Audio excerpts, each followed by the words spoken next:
What you're about to see today is nothing short of historic. Tuesday, September 9th, 2025, at the U.S. Congress, a new public hearing on UFOs took place. And believe me, the revelations were even more shocking than expected. We have new witnesses, and we also have brand new, never-before-seen UFO videos. Hello everyone, welcome to the UFO Section 51 channel. I'm Dose Geek, and you're on the channel dedicated to UFOs and the paranormal. As I mentioned in the introduction, in today's video we're going to talk about the latest public hearing that just took place last Tuesday, September 9th, 2025, in the U.S. Congress, about UFOs, and especially about the whistleblowers who reported being subjected to intimidation tactics and sometimes even death threats. This video will be an opportunity to give you a report on this hearing. So, during this hearing, we heard incredible testimonies about sightings by military personnel, secret operations aimed at studying extraterrestrial technology, and above all, chilling confessions about the persecution of whistleblowers who are trying, against all odds, to inform us about everything going on behind the scenes. Yes, some witnesses claim to have been intimidated and threatened to keep them from speaking out. And I have to say, it really takes a certain kind of courage to face everything they've had to go through. You'll see, it's absolutely mind-blowing. I've already talked about these whistleblowers who have been threatened with death in previous videos, but honestly, I never imagined just how far some of them have been persecuted, simply to stop them from speaking out publicly and telling the truth. It's a real scandal, and the American government, or really any government in any country, should absolutely do what's necessary to make things right for all the injustices these people have suffered. By the way, thank you for your likes and for sharing the recent videos. I saw that the last few videos did really well, so thanks again to all of you. And of course, I can never encourage you enough to like, share the videos, and subscribe to the channel if you're new here and just joined us. So, in light of all these new developments, are we looking at the biggest cover-up of our time? Is the truth finally starting to come out? Will the real culprits ever be identified, and more importantly, will they be punished in proportion to all the harm they've caused? Because it's our duty, in a way, to care about this. In this video, I've put together the best moments from this hearing for you. Stay until the very end, because I guarantee you will see clips that traditional media won't show you, and that could literally change the way you see the UFO topic. It's honestly worth watching. Share this, because as many people as possible need to be informed about everything happening around the UFO subject.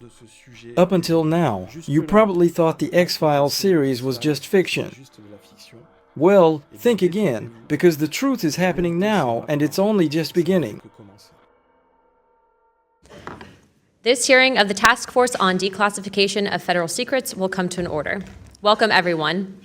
Without objection, the chair may declare a recess at any time. Additionally, without any objection, the following members are waived onto the task force for the purpose of questioning witnesses at today's hearing: Representative Biggs of Arizona, Representative Begich of Alaska, Representative Ogles of Tennessee, Representative Titus of Nevada, and Representative Moskowitz of Florida.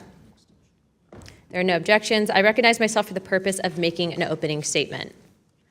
Good morning and welcome to the hearing regarding UAP disclosures.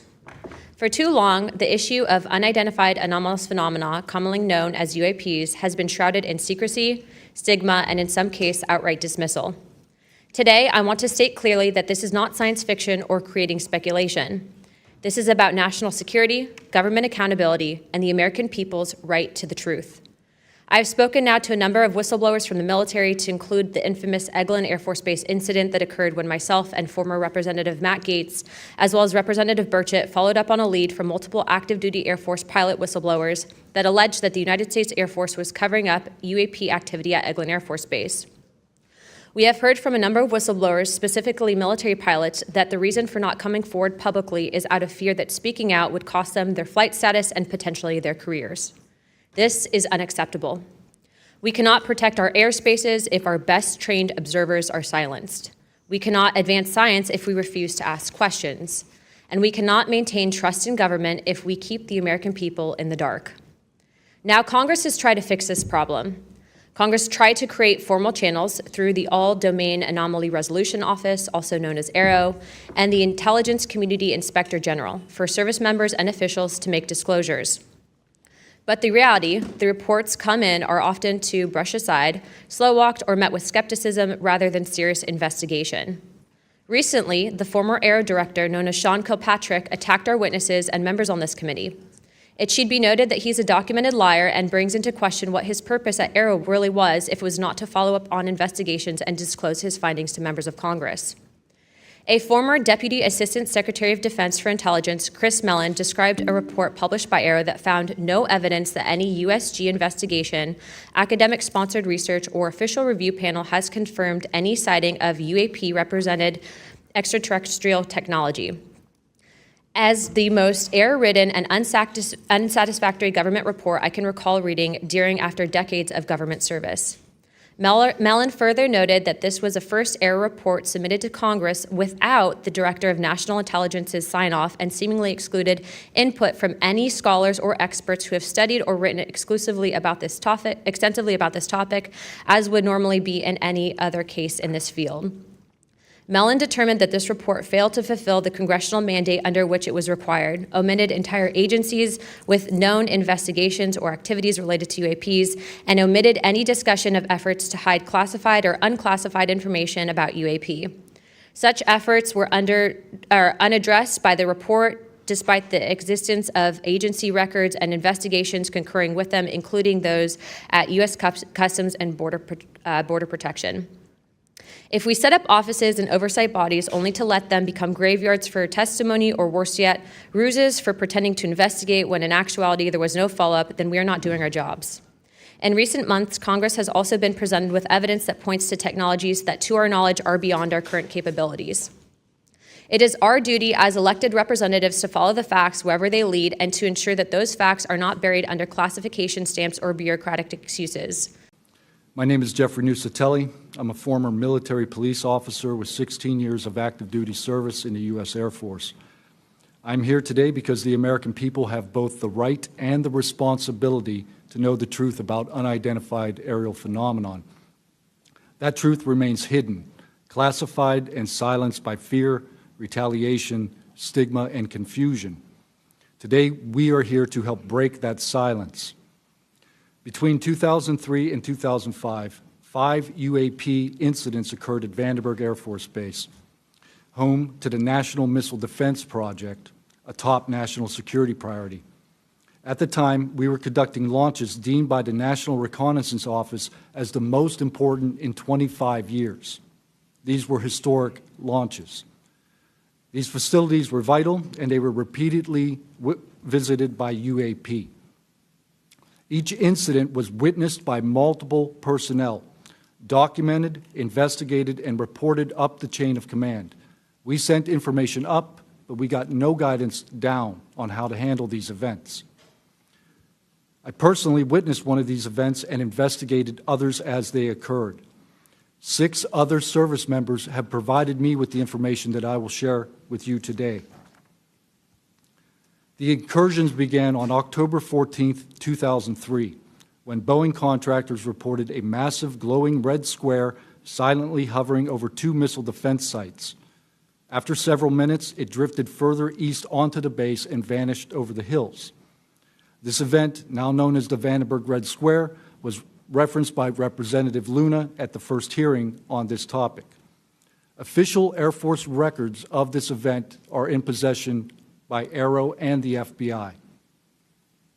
Later that night, while I was on duty, security guards at a critical launch site reported a bright, fast-moving object over the ocean. I responded to the incident. Chaos ensued over the radio as the object approached rapidly. I heard my friends screaming, "It's coming right at us, it's coming right for us, and now it's right here." Moments later, I heard them say that it had shot off and was gone. When I arrived on scene, I talked to 5 shaken witnesses who described a massive triangular craft larger than a football field that hovered silently for about 45 seconds over their entry control point before shooting away at impossible speed. About a week later, another patrol reported a light over the ocean behaving erratically. Believing it might be an unannounced aircraft, they declared an emergency, and an armed response force responded. Before the forces could arrive, the object descended and either landed or hovered on our flight line and then took off again at impossible speed. The witnesses to this event were threatened and intimidated afterward. They were told to keep quiet and think about what they were reporting. After that, things did get quiet until about 2005, when another patrol reported a massive triangular craft larger than a C-130 silently floating over the installation. He watched it for a few minutes. It traveled west and disappeared into the night. And then I had my own encounter, again in 2005. I was off duty, sitting in my backyard with two other police officers when we noticed what first appeared to be a satellite in orbit, but it wasn't acting like a satellite. The light was strange, it was pulsing, and then it started to maneuver. It dropped in elevation. At times it would vanish from view and reappear in a different location in the sky, and eventually it reappeared 200 feet over my house. It was a 30-foot diameter sphere of light. My friends and I watched it for a moment, and then it gently accelerated and traveled up and disappeared into the stars.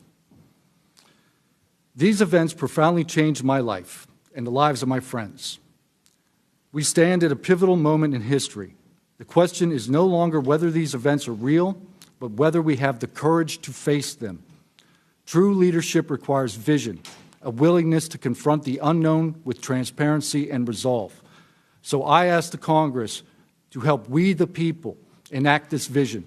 There are three goals: fund independent research and treat UAP study with the same seriousness as we would any other scientific field. 2, end secrecy and overclassification. Transparency is the foundation of truth. Without it, witnesses like us are dismissed. 3, protect the witnesses. Many stay silent out of fear for their careers, reputations, and the safety of their families. Protect them, and you will embolden others to join this cause. These phenomena challenge our deepest assumptions about reality, consciousness, and our place in the universe. Exploring them can unlock transformative breakthroughs in technology, biology, and human understanding. Let this be the moment when America chooses courage over fear, transparency over secrecy, and progress over stagnation. Let's show the world that our nation leads not only through strength, but through fearless pursuit of the truth. Thank you. My name is Alexandro Wiggins. I'm an active duty U.S. Navy Operations Specialist, Senior Chief Petty Officer. Father of 3 and dedicated American testifying today in my personal capacity. The views I share are my own, and I do not represent the official positions of the Department of the Navy or any subordinate organization. On the evening of February 15th, 2023, at approximately 19:15 PST, in the Whiskey 291 warning area off the coast of Southern California, I was serving on board USS Jackson. During that period, I moved between the Interior Communications Center, ICC-1, and the bridge wing, correlating the sensor picture with visual observations, part of my routine responsibilities for surface and air picture management.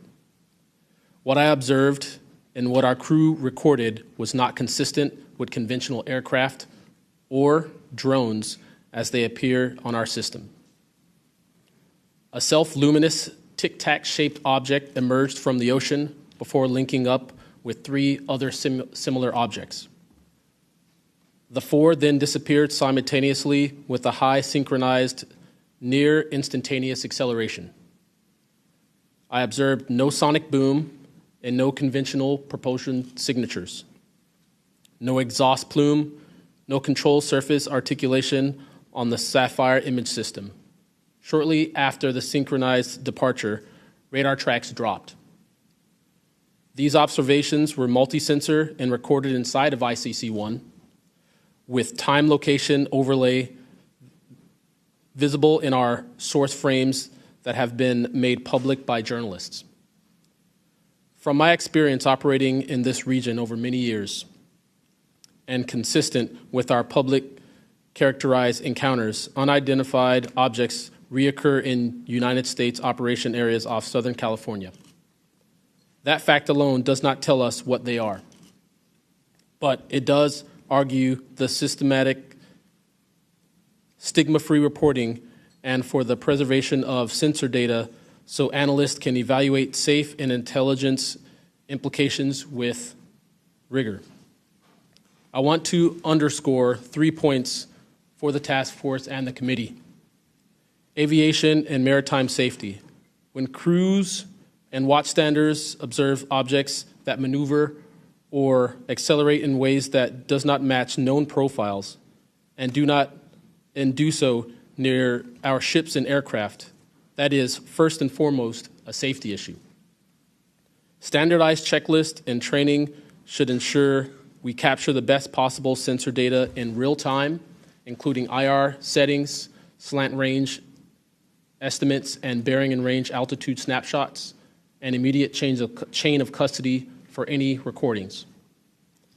Reporting without stigma, protection without retribution. Sailors need to know that reporting UAP encounters will not harm their careers. Congress can help by reinforcing witness protection and by directing the relevant office to maintain confidential, destigmatized channels for service members who step forward with data. Declassification and transparency where possible. The task force declassification mission is directly relevant here. Where operational security permits releasing metadata preserved sensor excerpts or at least technical summaries would improve public trust and accelerate outside scientific scrutiny. That includes, when feasible, the time geo-reference IR frames and radar parameters needed for independent analysis. To be clear, I am not here to make claims beyond my lane. I am here to provide a first-hand account of what I saw, what our systems recorded, and why it matters for safety, for intelligence, and public confidence. My request to you is practical. Help us capture, protect, fairly evaluate the evidence, and provide a safe pathway for those in uniform to report it. In closing, I want to thank the committee and the task force for holding this hearing and for placing this discussion in a forum where evidence can be examined carefully and openly. I appreciate your attention and stand ready to answer your questions. Thank you. I'm George Knapp, Chief Investigative Reporter at KLAS-TV in Las Vegas. I began my pursuit of this weird mystery way back in 1987, and for 38 years, I've always approached this as a news story. It's not a matter of faith or belief. To me, it's a story, and it's an important one. I'm proud to be here alongside these witnesses today, men who have seen strange things and stepped forward to tell the world about it. Whistleblowers and witnesses who step up are routinely insulted, belittled, or worse. They risk their reputations, their careers, their clearances, their livelihoods, and sometimes much more than that, even their freedom. I know that one of the goals of the task force here is to figure out ways to protect whistleblowers and witnesses, and it's a tall order because so many of the things that happen to witnesses like these are extra-legal. They're carried out by persons unknown, as Mr. Dave Grush, sitting up at the top of the room, knows all too well, including events in recent days that have happened to him. I want to share a couple of things that I've learned along the way on this long journey, and I submitted most of that in written form because I estimate that my statement here today would take about 4.5 hours, so I'm going to try to jump over and touch on the more important salient points. I submitted a detailed written statement for the record, and we'll go into a lot of that here, but the public has been told over and over since the late 40s, there's nothing to worry about here. These mysterious craft seen by millions of people in the skies, in the oceans, over the land are not real. They're not a threat. The witnesses are wrong. They're crackpots. Don't believe it. That changed for me. What got me hooked is the paper trail. Documents that were squeezed out of the U.S. government after the FOIA, Freedom of Information Act, became the law of the land. And those documents paint a much different picture than what the public, the press, and Congress have been told over many years. The documents from military and intelligence personnel behind closed doors admit that, quote, these things are real. They're not fictitious. They can fly in formation. They're evasive, and they outperform any aircraft known to exist, including ours. The public, of course, as I said, has been told something much different. Back in 1989, I reported about a guy named Bob Lazar, who claimed that he worked at a facility dubbed S4 out in the Nevada desert, very near to Area 51. He said he was part of a reverse engineering program. He said there are alien craft that will be taken apart to figure out how they operated out there, and that was a pretty tall order. I had clearly taken a dive into the deep end of the pool there. But in the years since then, I've interviewed dozens of other people, and I've detailed what their testimony has been in the written statement. They include Senator Harry Reid, Senator Howard Cannon, also of Nevada, a guy named Al O'Donnell, who was the first general manager of EG&G in Nevada, which managed the Nevada test site, which blew up hundreds of nuclear weapons. There's a guy named Dr. James Lakatsky, who was a career scientist with the Defense Intelligence Agency, who was the guy who initiated a program called OSAP, Advanced Aerospace Weapons Systems Application Program, which is, as far as we know, the largest acknowledged UFO program ever funded by the U.S. government, which put together an amazing pile of information that members of this committee and the world, most of which have never seen. The DIA still hasn't released 95% of what was prepared by that program at a cost of millions and millions of dollars. The one name I do want to bring up in this session, though, is Robert Bigelow. So looking into the idea of crash retrievals and reverse engineering, while OSAP, that program, was active, the DIA's contractor, Robert Bigelow of Las Vegas, made a bold attempt to acquire physical proof of UFO crashes. It's been widely reported and suspected that Lockheed Martin is one of the contractors, the defense contractors, that has held this stuff, stored it away in secrecy, and tried to figure out how it works. I have confirmed on the record that Robert Bigelow and a trusted colleague from OSAP met with and negotiated with senior executives at Lockheed Martin and hammered out a deal wherein Bigelow's company, Bass, would receive a quantity of unusual material that had been stashed away and protected at a facility in California. That material was not made here. I want to move on now to the Russia files, because that was going to be sort of the central impetus of what I was going to talk to you about today. Back in the early 90s, I got into Russia, met with a number of their defense officials, Ministry of Defense and others, who confirmed for me that Russia had been doing the same thing the United States had been doing, that is, secretly studying UFOs while publicly saying something completely different. The documents and interviews that I obtained and have now shared with this task force show that the USSR launched what is almost certainly the largest UFO UAP investigation in the world. The first phase of that was an order was sent out to the entire USSR military empire that every unit, you see anything strange in the sky, a craft, an orb, something unusual, you had to gather all the evidence, collect testimony from the witnesses, look for physical evidence, and all of that information went into one program at the Ministry of Defense. Thousands and thousands of these reports came in. A lot of them were first routed to the KGB, but then back to another program that came after this collection effort called Thread 3. And Thread 3 was an analysis program. We have provided to the committee the documents of what they were trying to do, and essentially they were trying to build their own UFOs. They were using the information from their observations and studies to try to figure out that technology. The guy who was in charge of that program, Colonel Boris Sokolov, told me that their goal was to basically develop technology that would be superior to anything we had, based on what they learned from UFOs. Mr. Knapp, just in the name of time, Sure. To my understanding, did you have anything you wanted to submit for Congress to see in this committee? I have submitted those documents. Would you like to play any videos? Do you have a video that you would like to play? I don't think it's for me to play. No, that was for Alexander. Yeah, Alexander's video. Okay. You could play it. He could narrate it. Okay. We can, in the name of showing that video to everyone on the task force, we'd like to play that video at this time. Sure.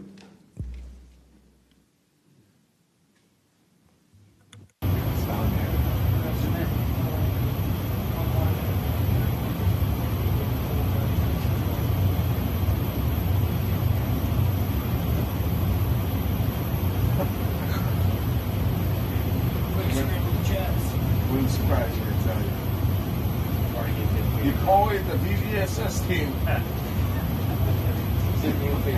Yeah, like 22,000 feet.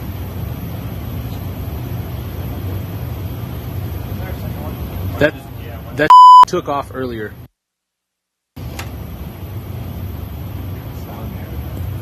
If we can get rid of the audio real quick. Mr. Wiggins and Mr. Knapp, we'll get back to what that video was in a moment, but we just want to make sure that it was entered into the record, as well as all the documents. Those will be able to be publicly found for everyone in the country to view. If we could, Mr. Knapp, we'll continue on the line of questioning, but I'm going to move on to Mr. Borland's opening statement. My name is Dylan Borland, a former 1N1 geospatial intelligence specialist for the United States Air Force in an active duty enlisted capacity from 2010 to 2013. I've also been employed with BAE Systems and Intrepid Solutions as a senior analyst, expert in analyzing video, radar, and advanced electro-optical imagery for official identification of aerial order of battle, as well as naval and ground order of battle. I'm a federal whistleblower, having testified to both the ICIG and ARROW with direct firsthand knowledge of and experience with craft and technologies that are not ours and are reportedly operating without congressional oversight. Because of my direct knowledge of the reality of certain legacy UAP programs, my professional career was deliberately obstructed, and I have endured sustained reprisals from government agencies for over a decade. From 2011 to 2013, I was stationed at Langley Air Force Base, Virginia, conducting 24-hour operations via manned and unmanned aerial vehicles for Special Operations Forces in the global war on terror. During the summer of 2012, my team was on standby for weather, and I returned to my barracks on base, and at approximately 01:30, I saw an approximately 100-foot equilateral triangle take off from near the NASA hangar on the base. The craft interfered with my telephone, did not have any sound, and the material it was made of appeared fluid or dynamic. I was under this triangular craft for a few minutes, and then it rapidly ascended to commercial jet level in seconds, displaying zero kinetic disturbance, sound, or wind displacement. Some years after that experience, I was further exposed to classified information from the UAP legacy crash retrieval program through a sensitive position I held within a special access program. During this time, intelligence officers approached me in fear for their own careers, citing misconduct within these programs and similar retaliation that I was already enduring at this time. These issues include medical malpractice committed by Veterans Affairs staff, denial of work I performed while enlisted in the United States Air Force, forged and manipulated employment documents, workplace harassment, including colleagues being directed to not speak with me, manipulation of my security clearance by certain agencies, blocking, delaying, and ultimately removing my ability to be employed within the IC. The retaliation I face and the retaliation against individuals I know who worked in these programs is what convinced me in March 2023 to become a whistleblower.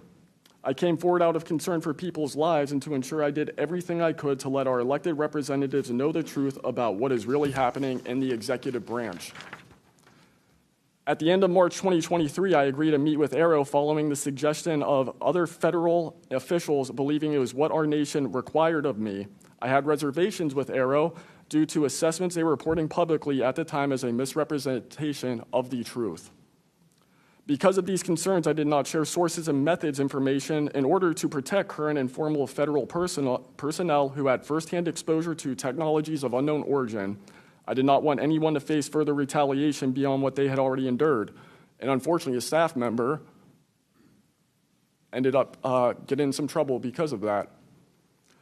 After David Grush testified under oath in the summer of 2023 and provided historic disclosure, I was then asked to go to the ICIG and did so in August 2023.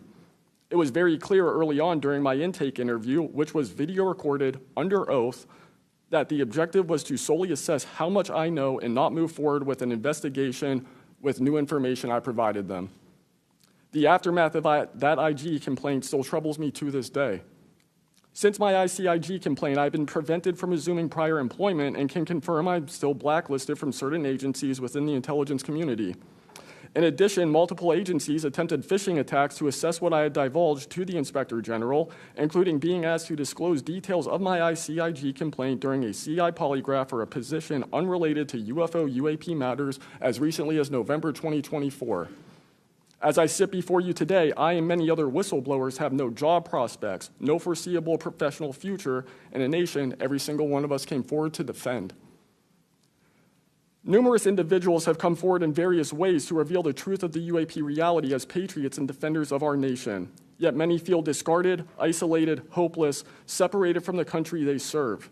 Efforts to rectify this situation for all whistleblowers have been difficult and troubling, and to my fellow whistleblowers and officials who know this information, I offer you my apology, something that I have never gotten, and I'm giving it to you. I swore an oath to the Constitution of the United States, an oath that demands truth and transparency for our democratic republic to function. Each day, these truths remain hidden from our citizens. Humanity drifts further from the principles our nation was founded to uphold.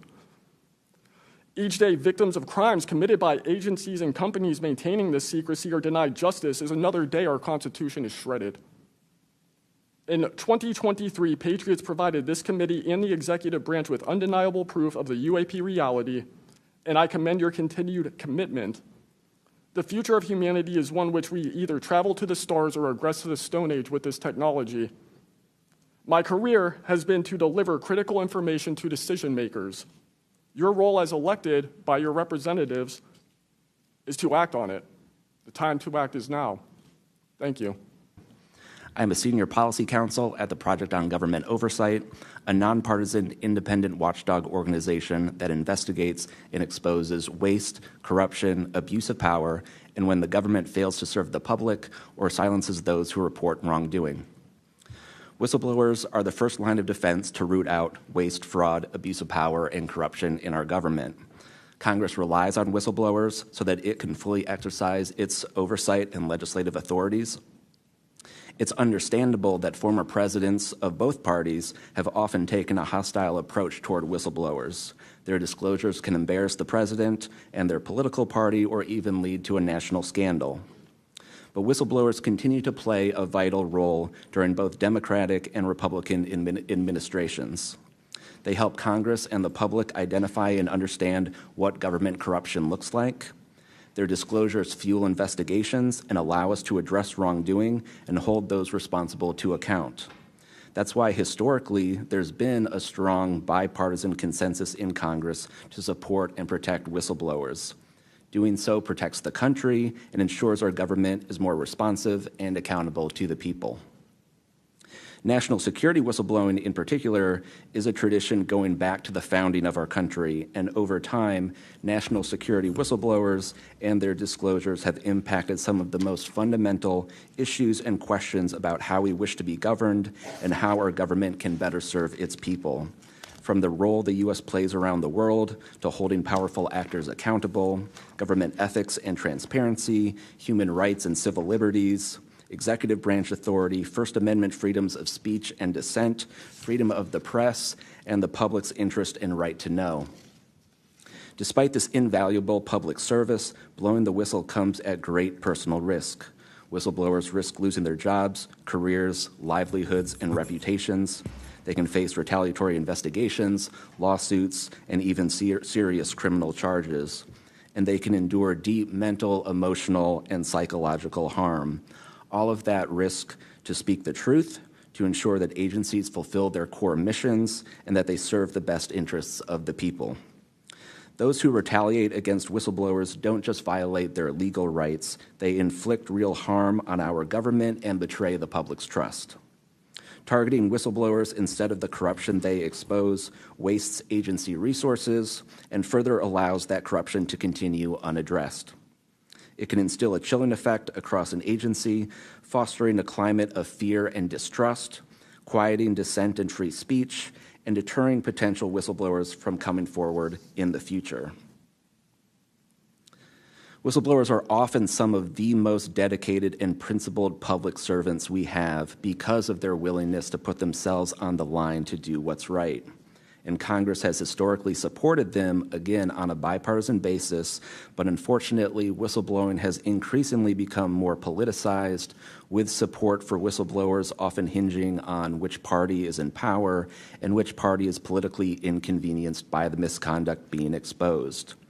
But to be clear, targeting whistleblowers individually risks undermining whistleblowing, period. POGO advises members of Congress on both sides of the aisle to focus on the evidence, not the individual. We will always need whistleblowers to achieve the government that best serves its people, because when people of conscience, integrity, and good character refuse to speak up out of fear, complacency, or self-preservation and leave corruption to fester behind closed doors, that is probably the most dangerous risk of all.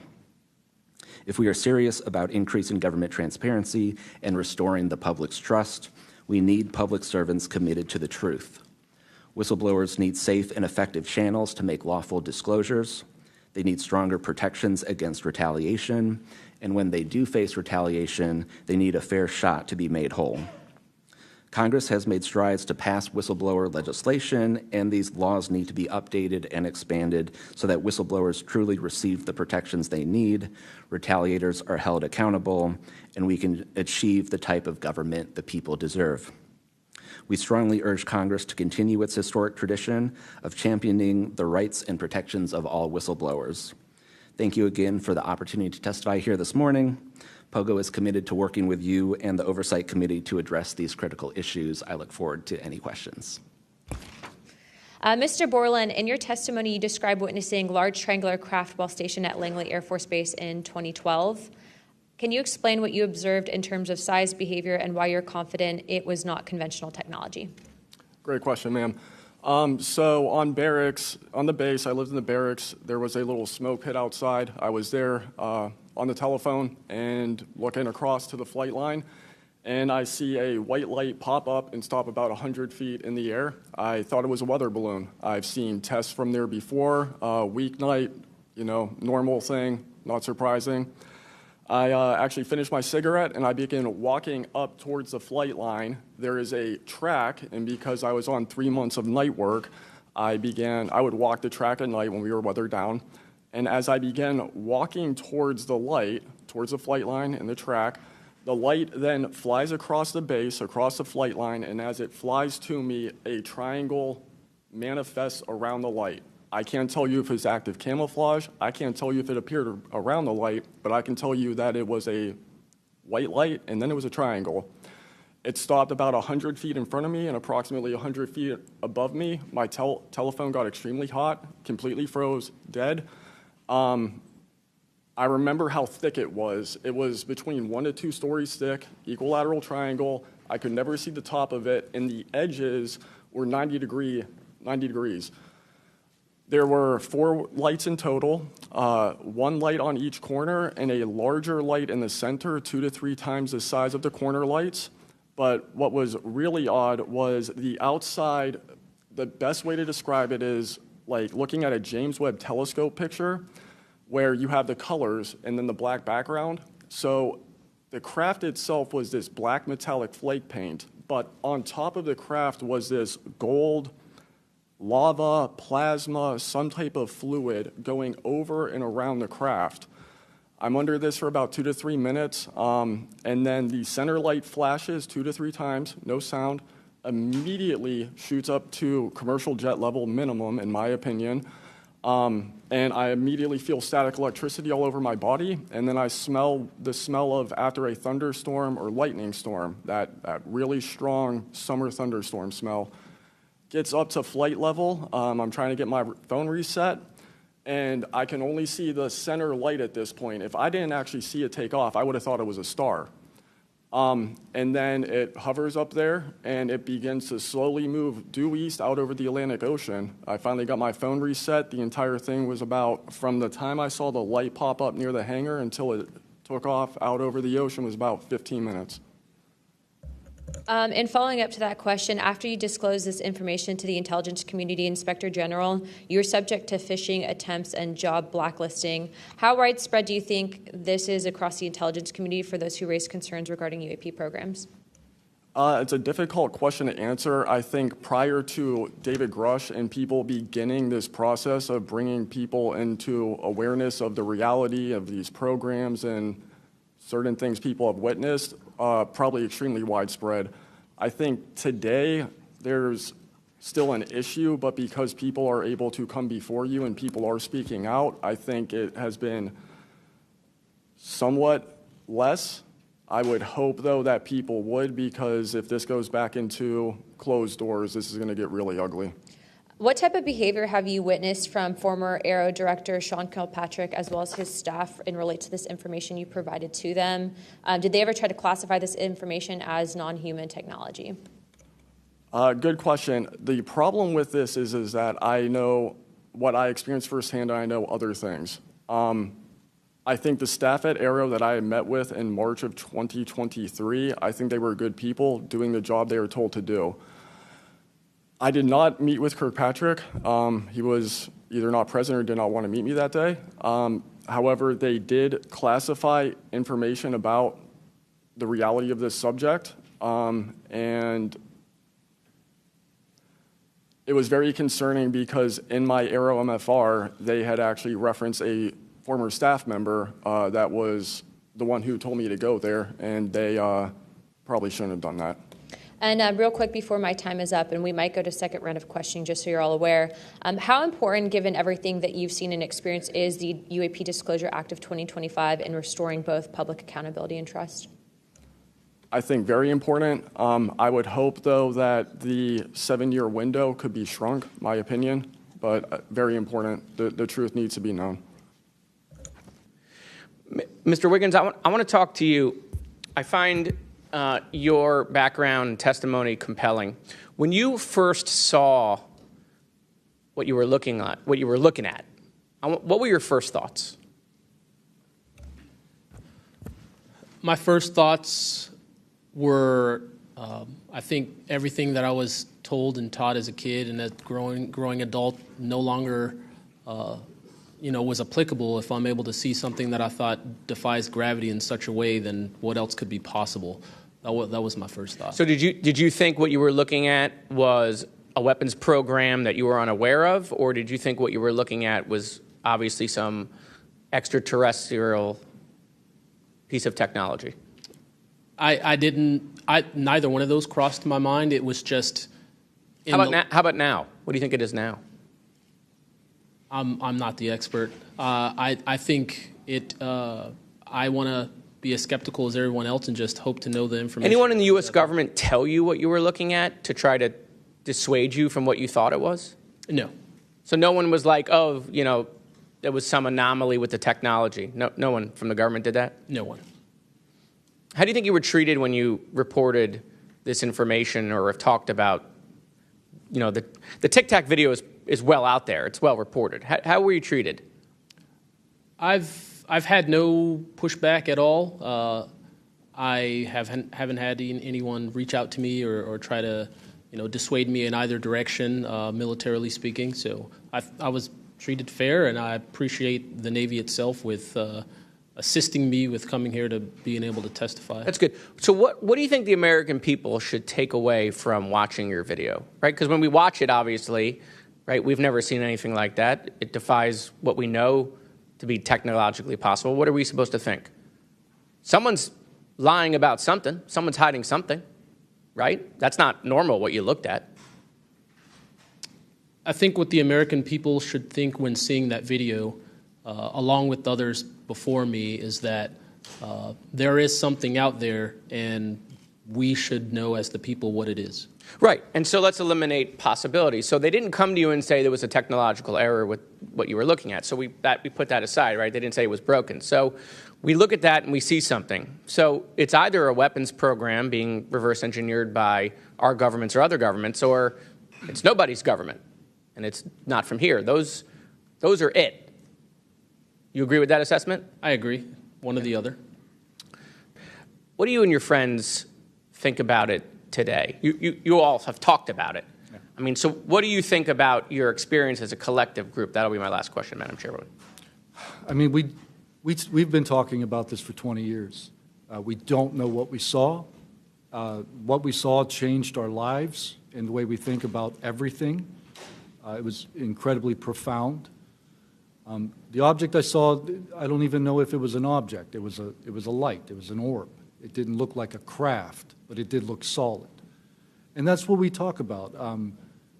We noticed the object, and this was a pattern across all the encounters. Someone would see a light. They would pay attention to the light. And then the object responds. It performs for you. And then they come down and they investigate you. So it's almost like they're curious. So that's the thing we primarily talk about. Why did it come after we noticed it? Maybe it noticed us after we noticed it. I only have 1 minute left, so Mr. Knapp, we are definitely going to watch every documentary. You guys have you and Jeremy have done a terrific job. I usually have more questions than I have answers. I think we all do, and you guys are doing a terrific job to bring information to the public. Do you think that any of this is a psyop by the U.S. government? Entirely possible. I mean, our government and other governments have admitted that they've tried to use UFOs to cover secret projects. But I think they also do some reverse engineering of those claims. So years after people start seeing UFOs over Area 51, for example, they come up with the story, oh, yeah, that was, we planted that story. So I read in a major newspaper just a couple of weeks ago, they planted this story. An Air Force colonel went out into the desert, went to a bar at Rachel, and gave them some fake UFO photos. And that's how the whole story about Area 51 started, which is preposterous. Yeah, and I didn't even get to the crash retrieval program stuff yet, Ms. Chairwoman. There's just so much. Okay, thank you so much for your time today. I wish we had more time. Thank you, Madam Chair. I now recognize Mr. Burchett from Tennessee for 5 minutes. Thank you, Chair Lady, and thank you, Ranking Member Crockett. I see a lot of friends out there, and I see a couple enemies, so I'll kind of remember that. But it's a pleasure being here. I want to remind people, too, this thing is an ongoing deal. We're not going to get this overnight. We've been fighting this battle, some of y'all, for 30 years and maybe longer. I hope we just keep focused on what we're trying to get to is total disclosure. We get a little wrapped up in a lot of things, but the government has something, and they need to turn it over to us. We pay their dadgum salary, you pay our salary, and you ought to get more out of us than you do. And that's what disgusts me about this whole thing. I think they're just trying to run the clock out on us, really.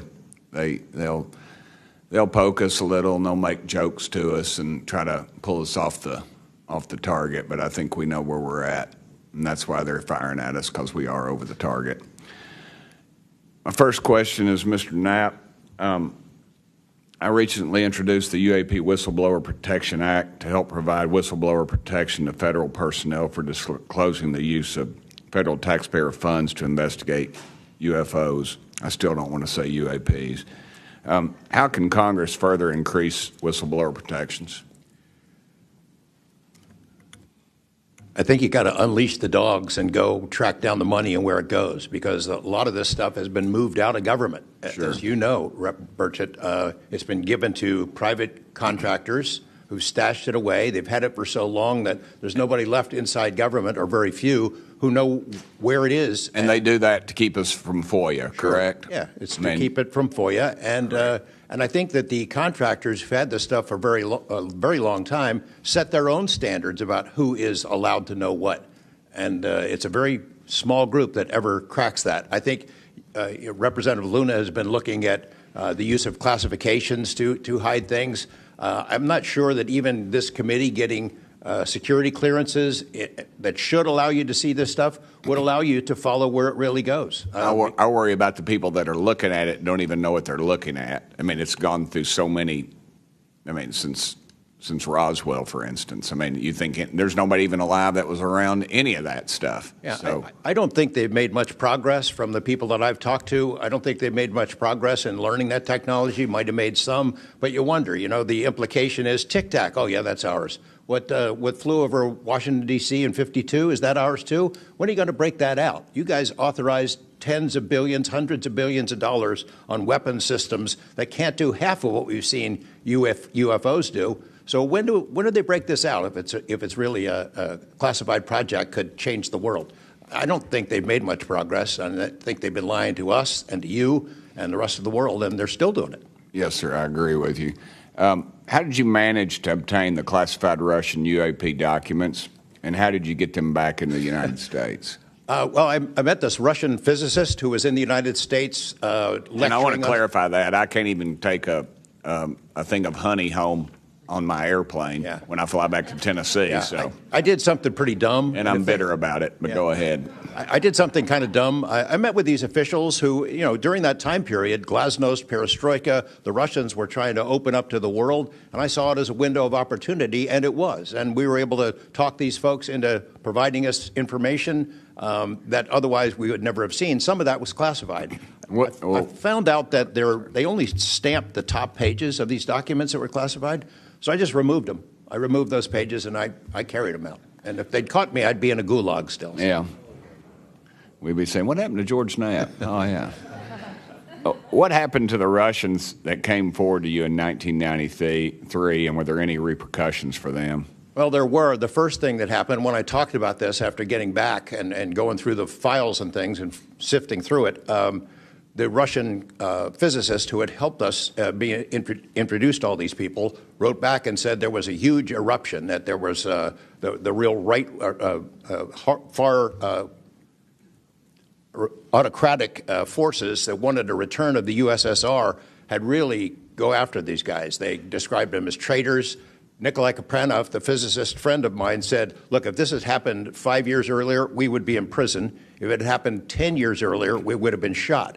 Right. Luckily, at that point, Putin was not in power, but none of those people that we talked to on that trip in 1993 would ever talk to me again. I went back in 1996, and it was like I had the plague. I spoke to different people, but they were scared. And eventually, the story was spun where the Ministry of Defense officials who gave us this information were described as ufologists who said there was nothing really significant to these files. They didn't really find anything a big deal. And I can tell you, you'll see those files that I shared with you. They did find stuff. There was an incident in October of 1982 over an ICBM base where UFOs popped up, was observed over this base where the missiles are pointed at us, United States. These UFOs perform incredible maneuvers. They split apart. They fuse back together. They'd appear and disappear. And right at the end of this 4-hour period, the launch control codes for the ICBMs lit up. Something entered the correct codes. The missiles were fired up and ready to launch, and they could not shut it down. The Russian officers were panicking. The UFOs they disappeared. The launch control system goes back to normal. Colonel Sokolov and his team came in, took the thing apart, could not figure out what it was. It wasn't a power surge or EMPs or some of the baloney excuses that our country has given for similar events involving our nuclear missiles. They thought it was a message from wherever the UFOs were from. And that's a chilling thing. I mean, we were a couple of seconds away from World War III starting, and the UFOs were responsible for it. All right. Chief Wiggins, based on your training and operational experience, could the behavior that you witnessed, a transmedium object vanishing without a sound, be explained by any known technology that we possess or other governments possess? It cannot. No. And has any government agency debriefed you or any of your shipmates regarding the EOIR and radar confirmed UAP encounter aboard USS Jackson? No one has, no, ma'am. What was that encounter like when you brought that up? If you want to briefly summarize that, when you brought that to their attention and then you were not provided any follow-up, who was told and how did you feel when there was no contact back to you? As far as the actual incident happening, yes, or sir. the reporting level? Yes, Chief. It was within the event happening. My duties are to report to the tactical action officer on watch while we're standing watch. So tactical action officer was there. I made my report. I've not had any discussion outside of that day. There's been no communication to me or requests from me within inside of the military. But speaking of that actual incident itself, once the report was made to the tactical action officer, that's when I made the decision to ask the individual watchstander that was controlling Sapphire to be able to slew into the location. And that's what you see in the video itself is when the watchstander is slewing in and kind of showing us what we're looking at. But outside of that, that's as far as the reporting went that I know of. Thank you, Chief. Just for the sake of time, Mr. Nusatelli, has RO, the Air Force, or the FBI ever followed up with you personally about the Red Square event? I did have follow-up by Aero, nothing with the Air Force. The Aero office updated me, I think, at least 2 times.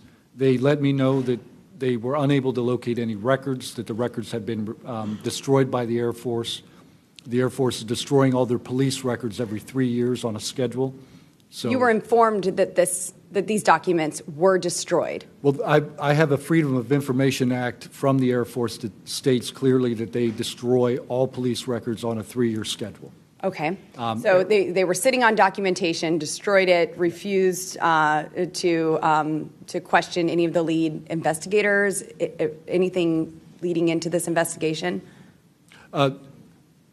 Yeah, basically they destroyed all the police records. So you couldn't even call the Air Force and ask them if there was a vehicle accident in that time frame. So that's a big problem.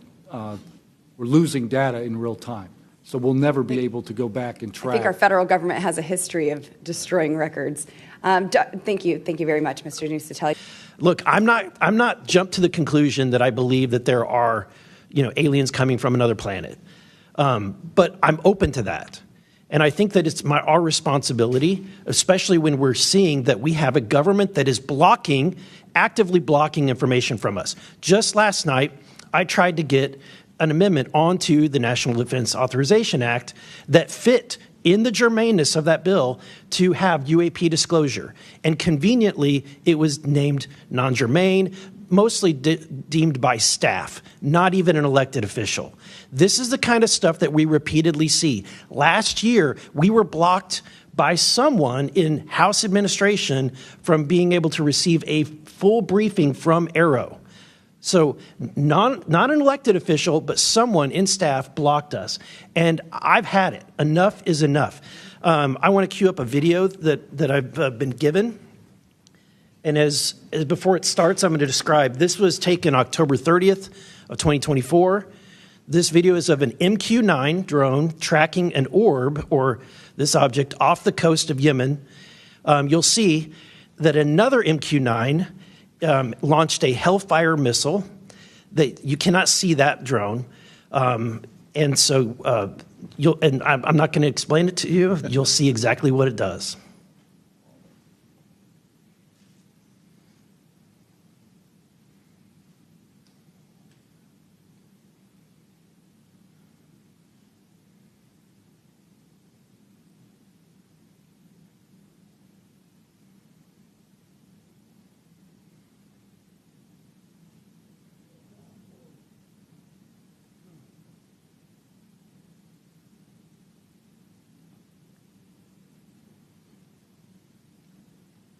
This is when it zoomed out, so you can still see it traveling.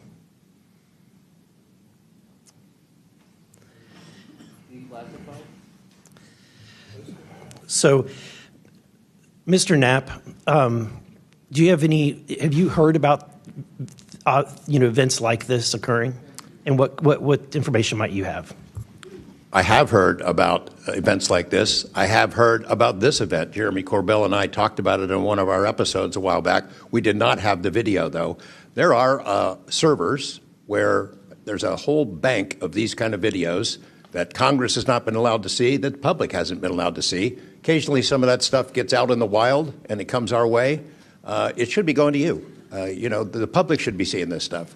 And why you're not allowed to, I don't know. But that's a Hellfire missile smacking into that UFO and just bounced right off. And it kept going. It kept going, and it looks like the debris was taken with it. Yeah. What the hell is that? What flies like that? Again, I'm not going to speculate what it is, but the question is, why are we being blocked from this information consistently? And you had you reported James Lakatsky came to you with government possession of NHI craft and how they ultimately gained entry. Can you testify to the veracity of that claim? Dr. Lukatsky is an honorable man who served most of his career with the DIA, a very trusted, high-level rocket scientist and intelligence analyst who inspired the OSAP program, as I said earlier. And in full disclosure, I've co-written 2 books with him. He dropped this on myself and our other co-author out of the blue. And it took 14 months for us to get DOPSR approval for him to release 2 sentences on that. He said this craft, we had managed to get inside of it. It had no wings, no rotor, no tail. It had no fuel tanks. They didn't know how it flew or how it was operated. It clearly looked like it was aerodynamic, but he would not go further. He's a by-the-book guy, and until he gets clearance to say more about that, I don't think we're going to hear much more. But it's not ours. It wasn't ours. We didn't make it. We didn't know who made it and how it was built and how it operated. We've got at least one. And I don't know, I think that's enough confirmation that we do have recovered discs and material. Mr. Knapp, I've watched many of your videos on Joe Rogan and other places. One of the big questions, I think, for many of us is why do you believe that the federal government refuses to be transparent about this issue? I think there's probably multiple reasons. At the start, when these things first started invading our skies in large numbers, we were scared. It was right after World War II, and we didn't know what they were, and they didn't want to panic the public, and that was probably a good call. Over time, I think the lying sort of became institutionalized, Flights over Washington, D.C. in 1952, they're seen, they're captured on radar, jets are chased after these objects, and then we get an explanation it was a temperature inversion. And those kind of lies have been told for a long time. What was told to me by an investigator from Congress, a guy named Richard D'Amato, who was sent after this story by Robert Byrd and Harry Reid, he came out to Nevada, tried to get into Area 51, did get in there, looked around, talked to people, trying to get to the bottom of it. He believed that this program, reverse engineering, et cetera, was inside, had been moved inside these corporations. And he said, when this comes out, people are going to go to prison. And he meant people who were basically misusing legitimate national security funds, tens of billions of dollars, in order to keep this cover-up going. I also believe there's a legitimate reason for the cover-up in that there is undeniable connection of national security involved in this technology. If we are racing for it to master that technology against the Russians and the Chinese, which is what I have been told by Senator Reid and many others, then it is a race that's critical to our survival. There could be a form of disclosure, I think. Yes, it's real. It's from somewhere else without revealing all the details that would allow someone else to have an advantage in the race for this technology. Thank you. My first question is to Mr. Knapp. Mr. Knapp, how do we know that the files that you obtained from the former Soviet government are not BS and just given to you as a disinformation campaign against the U.S. government? Yeah, it's a good question. So I shared some of them with the Senate Intelligence Committee when I first got back because that was requested by the Russians who shared some of that information with me. Secondly, I gave all of that material to the DIA through BASS, the OSAP program. Sorry for the acronyms. Can you name names real quick? Sorry. At BASS or OSAP? Who did you give them to directly? I gave them to Robert Bigelow and to Jim Lukatsky. And they hired a whole team to go through them and retranslate them and analyze it, and they created a structure of how the UFO programs in the USSR and Russia were put together. They said they were real. The other person who said they were real is David Grush. And then finally, Mr. Borland, when you engaged with Arrow in 2023, you noted that their public statements did not match the reality that you and others had witnessed. In your assessment, what were the key limitations of Arrow? I would put it to you this way. The statement Arrow has made is scientific evidence of extraterrestrials. Scientific evidence requires a scientific control. Extraterrestrial is an entity on another planet. The only way to scientifically prove extraterrestrial is we have to go to that planet, acquire technology, bring it back, and compare it to what we have here. So you're saying they won't let anything out because, or they won't come forward unless they confirm that unless they go to the planet and confirm where its origin is. That would be scientific evidence, yes. And by that statement, Arrow found no scientific evidence of extraterrestrials is basically, I don't want to call it a psyop, but a misrepresentation because we do have things. But making that statement is not technically a lie. It's a misrepresentation of the full truth. I'm going to go to you, Mr. Knapp, first. You've interviewed numerous UAP whistleblowers over the years. The question is, how do you verify their claims before deciding they're credible enough to report on?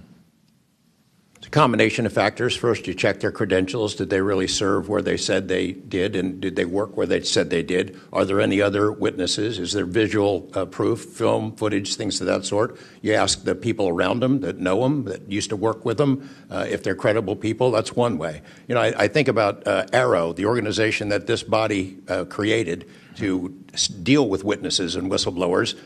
I hope I'm not taking too much of your time here, but they invited people to come forward, service members who knew, saw things and had experiences. And I can tell you that the people that I have talked to who went through that are deeply disappointed. There was a guy named Bob Jacobs who was a lieutenant attached to Vandenberg in 1964. His unit would record missile tests. They recorded all of them. On one of these particular tests, a UFO comes out of nowhere, zaps what looks like a laser beam at what would have been a nuclear dummy, a nuclear weapon, and disabled it. And he is called into the commander's office. Two guys in suits clip that film footage out that shows the UFO, and he's ordered to never talk about it. He comes forward to ARROW. He heeds the call, thinking he's doing his duty as an American to tell that story, and they completely dismissed him. They made up a story that they had tracked down the original footage, and there was nothing like that in it. Well, there was no original footage. It had been taken away the day the footage was recorded. He's deeply disappointed. People like Bob Salas, who had worked at a nuclear ICBM base, who saw UFOs flying over the base, and these missile silos were taken down. He went to ARROW, too, and was completely disregarded. It almost looks like ARROW operated as a counterintelligence operation to get people to come in, tell their stories, and then discredit all of them. I can't imagine that any whistleblower or witness will ever go to ARROW again because of what happened under the first director, who's now long gone, but still seems to act as the spokesperson for that organization. And I would say, Madam Chair, maybe at some point we need to really dig deep into ARROW, and I would encourage us. Oh, I'd be happy to send maybe a subpoena to Mr. Kilpatrick. Another question for you, Mr. Knapp.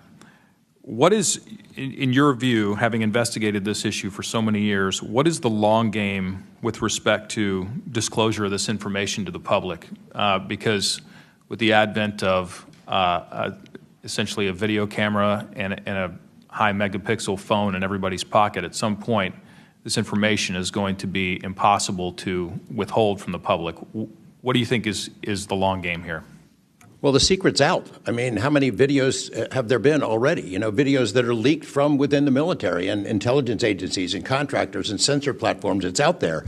But they have the high ground. The people that don't want us to take it seriously dismiss it, discredit the witnesses, come up with a cover story. I mean, it's been out there a long time. The public senses that it's real, and the people in authority dismiss them. It's a game that's been going on a long time, and I don't think they're ever going to release it. I think that there's an attitude among the people that have been involved in this for a long time that the public doesn't deserve to know, and that the public probably can't handle it, but they can.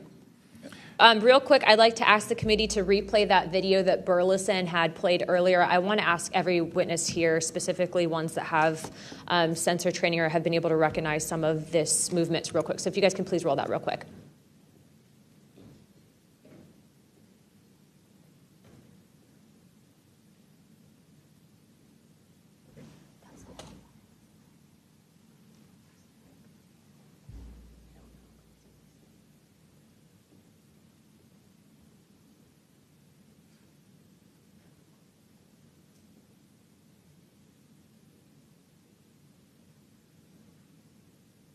Okay, while this is still rolling, Mr. Nusatelli, real quick yes or no answers. Are you aware of anything in the government, United States government arsenal that can split a Hellfire missile like this? No. And do whatever blob thing it did and then keep going? Nothing? Nothing. All right, how about you, Chief Wiggins?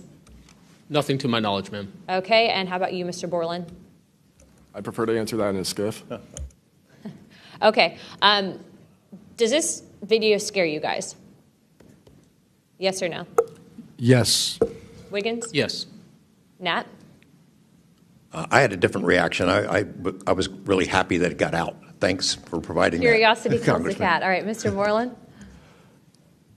Yes, for... Okay. All right, that is the end of my questioning. Chief, I was on a ship for a little bit. I was a gunner's mate on the USS Gettysburg for a couple of years. My question to you is, when you had your encounter and you saw it on the screen, you were in the CIC, is that correct? That's correct. On an LCS ship, the CIC is on the bridge, so it's called ICC-1, but yes, same. Did a bunch of the other folks in the CIC come and check out what you were looking at? Yes, we all did. The tactical action officer, myself, the RCO, and two others that were on watch. We were all in the same space, so we were all looking at the Sapphire screen all at the same time. Because in the other couple instances with the witnesses, you guys just saw it by yourself. Is that correct? Mr. Borland, you saw it by yourself? For me, yes, sir. Mr. Nusatelli, you saw this by yourself? No, there were multiple witnesses in every case at Vandenberg. Okay. How long did that encounter take place, Chief? So the encounter itself, from the time I recognized on my radar to the time after the video ends, was probably about 5 to 7 minutes. What speed was the object moving at? When I first witnessed off the port bridge wing the object moving out of the water, what I thought was originally just a light on the water, something on the horizon, and surfacing and going into the air, I then knew it was an air contact. But as an air controller myself, I started thinking and going through kind of like my checklist in my mind. Could it be a helo? But it's not blinking lights. So I then realized this is something I've never seen before. So the speed itself, just going from the horizon to about maybe 4,000 feet in the air, was very slow, slowly rising. And then it sped up. I'm not an expert at knowing specific speeds of aircraft just by visual eye, but I would say probably 1-2 Mach instantly into the rest of the formation. I didn't notice visually with my own eyes the other 3 objects until I went back to my radar and also utilized Sapphire to see that, in fact, there were 4 total. And then again, when they all left after a certain amount of time, it was nearly instantaneous. So you spotted it visually first, Chief, and then went back to your radar, or did you guys spot it on radar first? Radar first, because that was my watch station.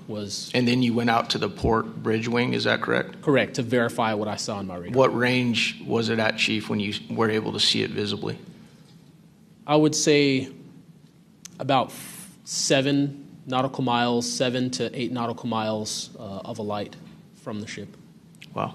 Thank you. I yield back. Chief Wiggins, you said that it emerged from the ocean. Is that right? Yes, sir. And before it did, it was glowing. It was a glowing object under the water. That part I couldn't tell because it was nighttime at 1915 approximately, and it was also at a distance. So it's very hard to tell the difference between something on the horizon and something surfacing from the water. My personal thoughts after seeing what I saw is that it did in fact come from the water, but I don't have visual evidence showing exactly, that it did in fact come from the water. But I had to go through my process of elimination and try to figure out, was this a ship on the horizon just showing its lights at night?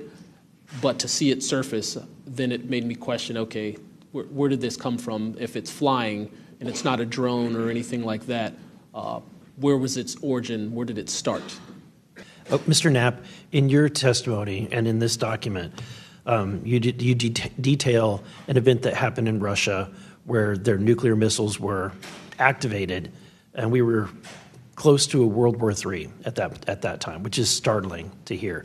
It's also good to know that as we have investigated the JFK files as well, that we're learning that there was a document that was sent between Russia. There was an agreement between Russia and the United States that if they were to see some unidentified objects over sensitive sites, that they would report it to each other.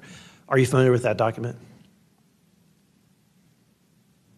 Yes, I'm also familiar with the rhetoric, public rhetoric between President Reagan and Gorbachev at the time, too, that they traded statements about wouldn't it be something if we were threatened by something from way outside, how we might work together. I know for sure that they had conversations about it, and I know we did reach an agreement to try to lessen the possibility that us detecting a UFO or group of UFOs would not be mistaken for a bunch of Russian missiles. There were exchanges of that sort that went back and forth. Yeah, and I can imagine this is, to me, the validity of this document is underscored by the fact that Russia would not want this to be known. They absolutely would not want to know, the public to know, or the United States to know that there was a vulnerability in their missile systems. Would you agree? Absolutely. And, and we had many similar incidents at our nuclear weapons facilities here that have all been sort of swept under the rug. But it's pretty scary when you take down 10 missile silos during tense times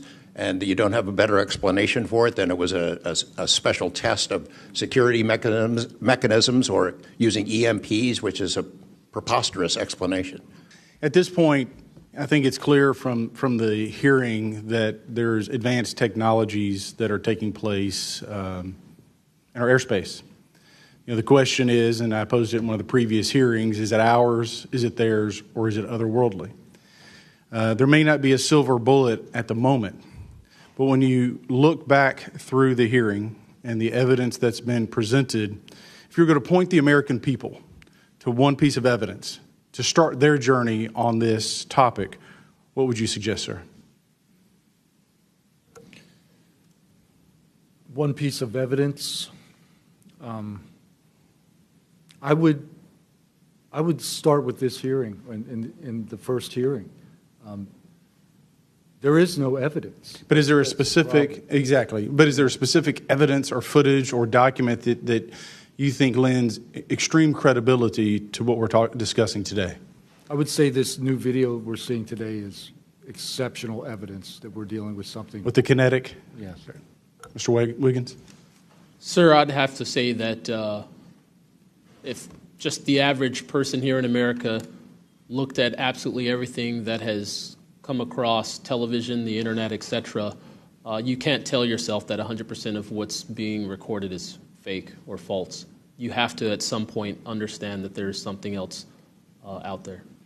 Well, I mean, and you bring an interesting point. You know, in the law enforcement community, anytime you're conducting an investigation, you're always looking at the totality of the circumstances. You're looking at all the evidence and how they piece together.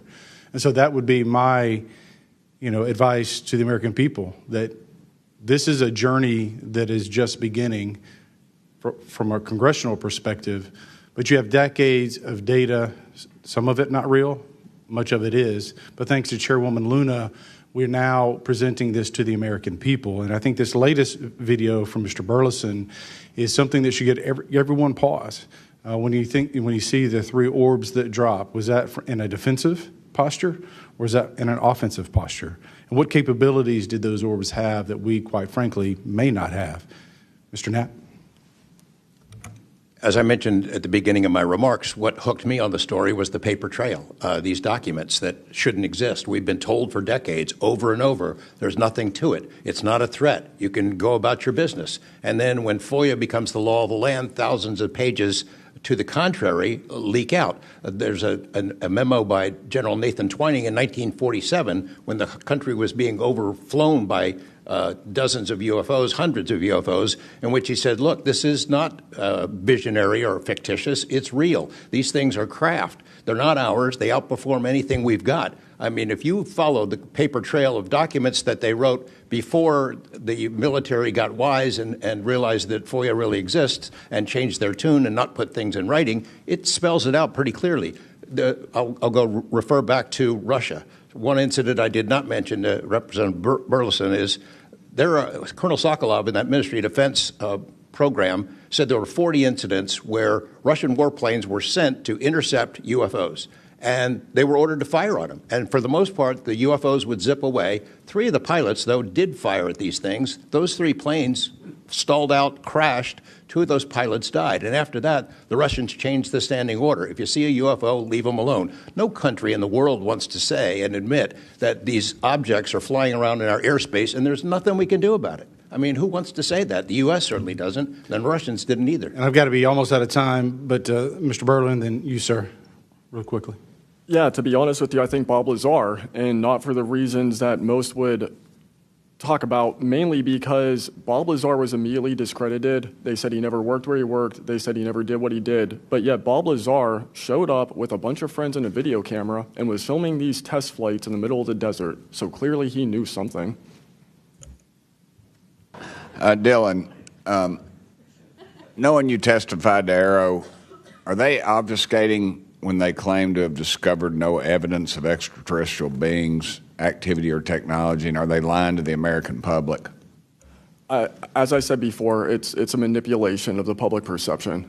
The statement, scientific evidence of extraterrestrials, is a true statement. It is not the truth about what is happening and what we have. Any of y'all like to comment on that further? Mr. Knapp, you're getting edgy. It's splitting hairs. No proof that they're extraterrestrials. What would that proof look like? A piece of kryptonite? What would it be? I mean, we could be talking about different forms of non-human intelligence. I think the dominant paradigm is that they come from outer space, somewhere else, and they have some way that they can cross those vast distances that we can't even imagine doing. But not necessarily. That's not necessarily the answer. So asking for proof of extraterrestrials might not be the answer at all. It's splitting hairs. We don't know where they're from. I don't know anyone who knows the answer for sure. They call them aliens just as a placekeeper kind of a word, but no one in all these programs who've studied this stuff for years, people with much bigger brains than mine, knows the answer for sure. I've talked to Navy folks that some of the deep sea areas, they think there might be something there, that they're here, and I don't know when they got here. Another point that needs to be made is every time, we say we're going to back engineer or whatever you want to call it, these craft, I always say, like, it'd be like if you took I ride motorcycles, but if you took like an Indian or a Harley to the people that came over here on the Mayflower, they'd see a bright, shiny object. They might polish it. They might get it started. I doubt they could. They couldn't work on it. They couldn't put fuel. They wouldn't be able to have the capability of putting fuel in it. I just think that's we're scratching at something that we don't have any knowledge of, and that's why it's just taken so dadgum long. But they do know, the first one that cracks that code, it's over. I mean, it's energy, it's power, it's everything. And I worry too that in the wrong hands that they do that, they keep it from the rest of us because they're so invested in whatever energy sources we have here, that their billionaire buddies are going to profit, and they can't retool because they know once it's out on the internet, it's over.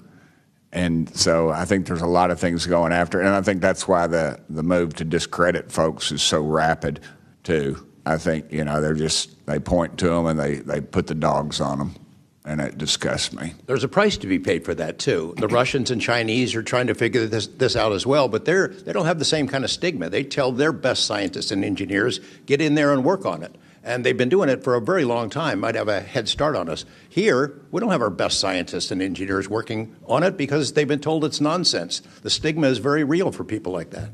I agree. Mr. Nusatelli, when you heard the testimony of Mr. Knapp talking about these missiles were shut down or turned on in Russia, does that remind you, when you hear these stories, it's got to remind you of the event that happened on your base?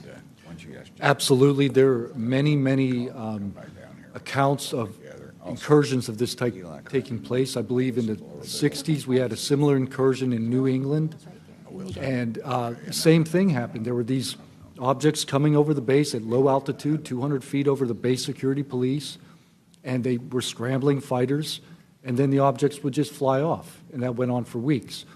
So the historical record has laid out that there's a pattern, that our installations are visited by these craft. They come in and do whatever they're doing, and then they leave. And we don't know how to respond. We don't know how to protect the installation. So that's why we're here. When you first heard, and we're having to report on these incidents that were being witnessed by other individuals, did you believe them? Did you yourself believe it would be true until you saw it? Yeah, these are people I've worked with for years, deployed with. I was in some of the weddings. These are people that I worked with every day of my life. Usually when the events were occurring, we were all together. There'd be 40, 60, 100 people on duty during these encounters. Really? Yeah. All seeing it at the same time? Yes, these encounters were playing out while we were on duty, and we were responding and investigating in real time as they occurred. And as you said, the importance of your operation was highly important because they said it's the most important in 25 years, the research that you were conducting. For that particular launch, we had 500 Air Force police officers guarding the launch. 500 people. It was that critical. Wow. But had this thing showed up, we wouldn't have been able to do anything to prevent it showing up. Real quickly, can you just redescribe size and whether or not you heard anything? It was how big, wise? The two square objects were at least as large as a football field. The second encounter, they think it was much larger than a football field. We're talking like flying buildings. The object I saw was about 30 feet in diameter. And to confirm, you were not the only person that saw this? Correct. I think I was also told that there was also reports of this in a police blotter in the area. Can you confirm that? Yes, that's the documentation that I maintained from the original event and turned into Arrow and the FBI. Okay.